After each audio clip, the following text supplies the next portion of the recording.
Hi, it's CNT120, Chapter 5. We're on the section on fiber optic. Now, fiber optic, for most of what we're going to deal with, is a duplex connection. I need two fiber strands, one for send, the other one for receive, if you will. And again, I'm mentioning most of the fiber we would deal with is that.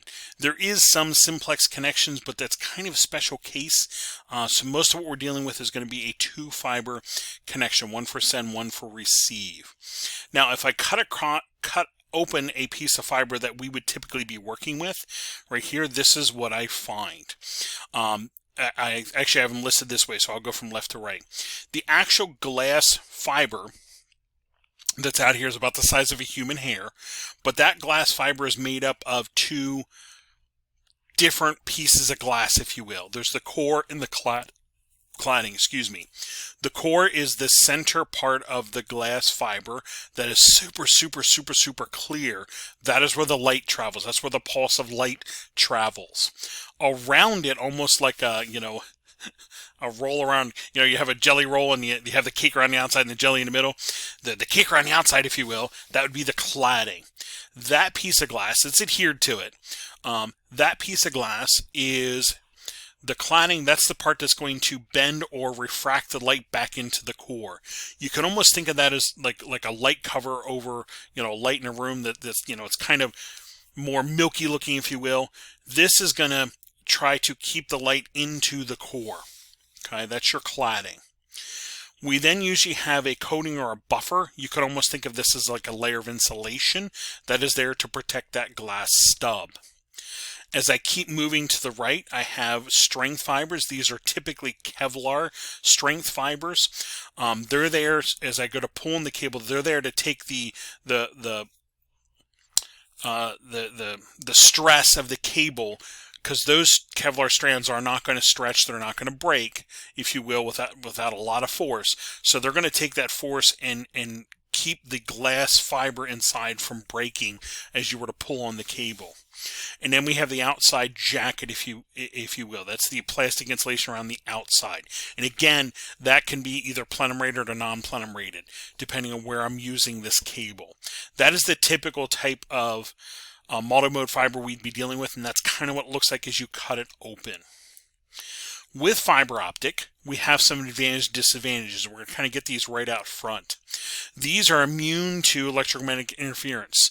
So you might find fiber optic used in an industrial environment, maybe not necessarily for distance, but for noise immunity. Fiber optic itself is really resistant to eavesdropping, of tapping in. You could almost think of this like a water pipe in your house. If somebody were to try to tap into your water pipe while you're showering, you would notice that the shower pressure had dropped, if you will. This is very resistant to that. So in some cases, it's installed for security reasons. Fiber optic is installed for security reasons. Fiber optic is able to support extremely high data rates, transmission rates, sometimes much higher than what we're currently using it for. And it's also able to support greater distances, sometimes, tens of kilometers to even thousands of kilometers distance versus the copper at 100 meters, if you will. So we would typically find fiber optic connecting two closets in the building, two data closets in the building for distance, and some of these reasons we also mentioned. Now, the downside is fiber optic is usually more expensive to deal with. It is a little tougher to deal with. It's literally a whole new set of tools. I can't use any of the copper tools. And you usually do need somebody that's specially trained to be able to terminate, attach, troubleshoot, etc. So it can be more expensive to deal with. All right, two types of fiber we run into is single mode and multi-mode. Single mode, this would be used for great distances. A lot of times what you're going to deal with is land-based fiber, which would be the multi-mode, but there is some single mode used for distances. If I'm connecting two buildings across a campus, I might actually be using a piece of single mode fiber to connect those buildings across campus, just as a little, kind of application for you. With this fiber, the core is super small. We're talking 8 microns to 10 microns in diameter. And the outside diameter of the cable is 125 microns, this cladding. So the core in here is 8 microns in diameter. The outside cladding is 125 microns in diameter. Okay, that number stays consistent to cladding, if you will. the core of the fiber being super small needs a light source that is super focused, so it ends up using a laser light source. And that laser light source, even a laser pointer that you point on the wall, as you do that, you see it's like a single beam or a single ray of light, if you will, hence the term single mode. It's a single ray of light, a single mode.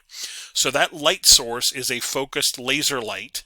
It's a single ray, so single mode fiber, and I'm sending that single ray of light through the fiber. And just think about turning that laser pointer on and off. When I turn it on, I'm sending a 1. When I turn it off, I'm sending a 0, if you will.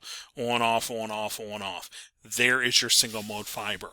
And again, because it's a super small core and a focused light source, I can go great distances with this single mode fiber. It's not made for short distances. This is made for long distances.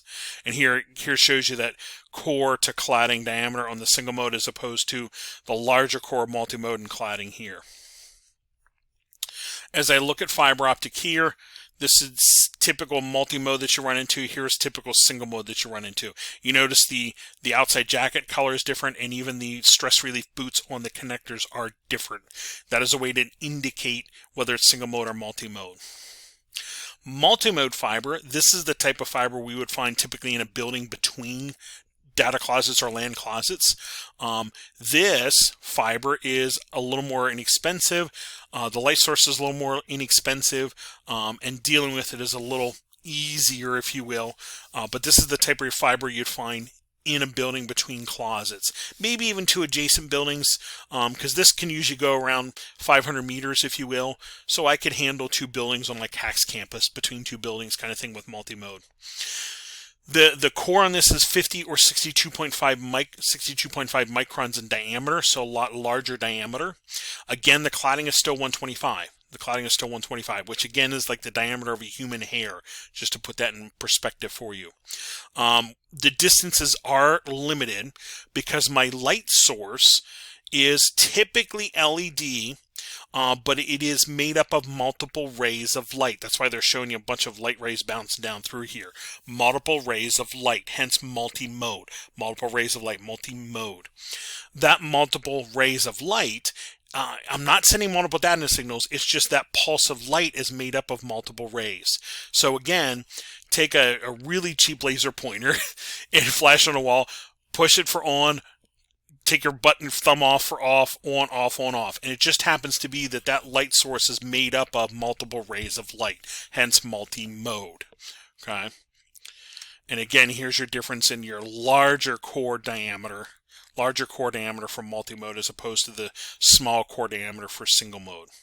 And as I look at fiber here, jacket over here, these stress relief boots are letting you know that these are multi-mode fiber. That's what they're letting you know. The connectors themselves, I don't think the book mentioned this, but the connectors itself on the end have different shapes, and it's there to try to maximize the signal from one fiber to the other one and the least amount of loss. So there actually is different types of connector ends to try to get those two to line up and get maximum light from one connector to the other one. They do show examples of different fiber optic connectors. I tried to put in here kind of almost like a chronological timeline of connectors. Some of the first ones used were the straight tip, the ST. This guy right here, it was just a simple slide in and twist lock. That's what this is here. Here's the fiber, and then the actual there's the ceramic ferrule, excuse me, and the fiber is in the end out there, and a teeny little dot in the end.